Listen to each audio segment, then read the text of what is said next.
Hello students. और आज हम लोग कक्षा 10 सामाजिक विज्ञान में कुछ और टॉपिकों की चर्चा करेंगे। आज हम लोगों का टॉपिक है जिसमें अध्याय 4 औद्योगिकरण का युग।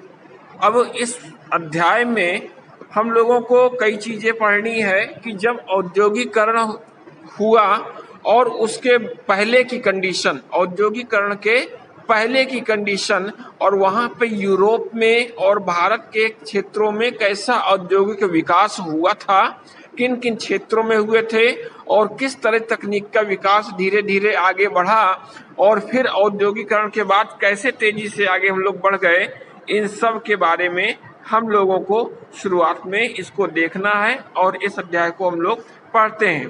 तो सबसे पहले शुरुआत करते हैं हम लोग कि औद्योगिक क्रांति से पहले की क्या कंडीशन थी, क्योंकि अलग अलग हम लोगों को इसमें ये भी दिखाई दे रहा है कि कुछ लेबल्स बना करते थे।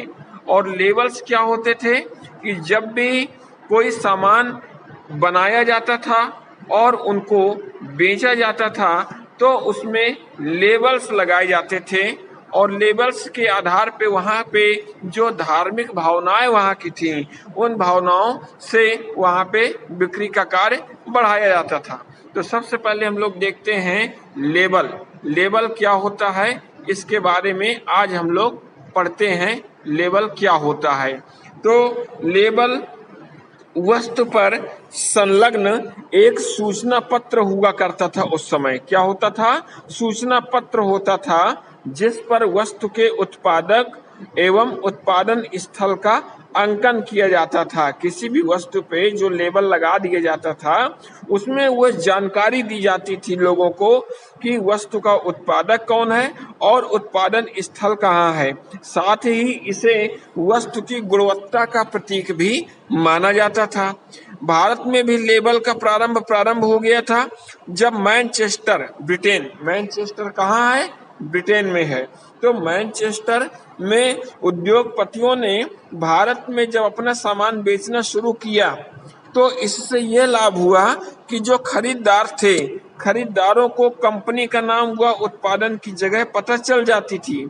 इसमें शब्दों और अक्षरों के साथ साथ तस्वीरें भी बनी रहा करती थी और लोगों को आकर्षित करने का ये काम करती थी। जैसा कि आप लोग इस चित्रों में देख रहे हैं कि अलग अलग प्रोडक्ट के ये सभी चित्र थे और इन चित्रों में एक विशेष लेबल लगा हुआ था और इसमें देवी देवताओं के चित्र भी बने हुए थे। इसके अलावा भारत में बेचने के लिए जो वस्तुएं बनाई जाती थी उनके लेबलों पर भारतीय देवी देवताओं की तस्वीरें भी छपी होती थी। बच्चों की चीजों पर बाल कृष्ण की तस्वीरें होती थी। कपड़ों या अन्य उत्पादों पर लक्ष्मी, सरस्वती, कार्तिक या ऐतिहासिक व्यक्ति जैसे महाराजा रणजीत सिंह के चित्र छपे होते थे। और जैसा कि आप लोग जो है इन तस्वीरों में देख रहे हैं, इस समय जो कैलेंडर आदि भी छपते थे उनमें देवी देवताओं की तस्वीर होती थी। एक साबुन वहाँ का सोप प्रचलित था जिसको सनलाइट साबुन के प्रचार हेतु कैलेंडर में भगवान विष्णु को एक आसमान से रोशनी लाते हुए दिखाया गया था और ये कैलेंडर अधिकांश वस्तुओं के प्रचार के लिए प्रयुक्त किए जाते थे। और इस तरह उनमें नवाबों, सम्राटों और व्यक्तियों की तस्वीरें भी छपी होती थी और ये संदेश दिया जाता था कि अगर आप इस शाही व्यक्ति का सम्मान करते हैं तो इस उत्पाद को आप खरीदें, और यदि इस उत्पाद का प्रयोग राजा करते हैं तो इसका मतलब यह इनके निर्देश से बनाया गया है, तो इनकी गुणवत्ता पर कोई प्रश्न नहीं उठ सकता। इसके बाद इनके लेबलों पर राष्ट्रवादी संदेश भी छपा होता था और जिसका आशय होता था कि अगर आप राष्ट्र को प्रेम करते हैं तो उन वस्तुओं को खरीदें जिन्हें भारतीयों ने बनाया है।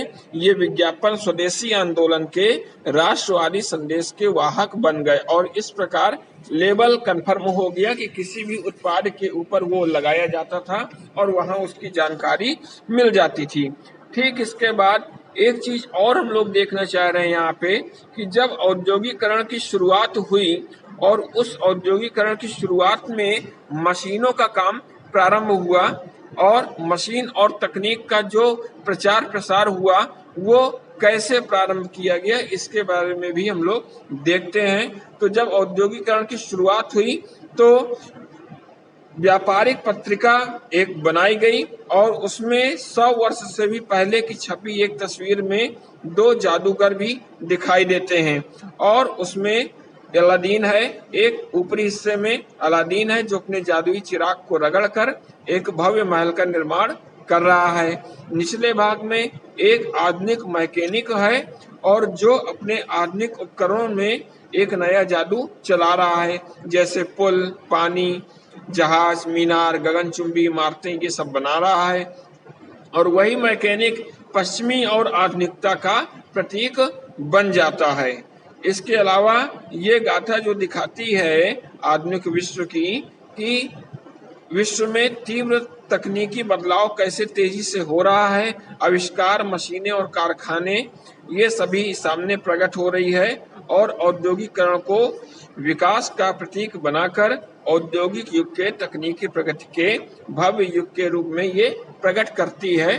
तो ये इससे कन्फर्म हो रहा है कि इसके पहले जो भी सूचना और तकनीकी का प्रचार किया गया उसके लिए अलग अलग चित्र भी उन्होंने बनाए और उन चित्रों में क्या क्या चीजें उन्होंने दर्शाई जिससे ये एक दूसरे से संबंधित थे और ये स्पष्ट करते हैं कि नए संदेश को वो देना चाहते हैं एक तरह से कि हम तकनीक का विकास और उद्योगों का विकास कितनी तेजी से कर रहे हैं। तो इन सभी क्वेश्चनों को आप क्लियर कर लीजिएगा, लिख लीजिएगा और मिलते हैं हम लोग अपने अगले टॉपिक पे।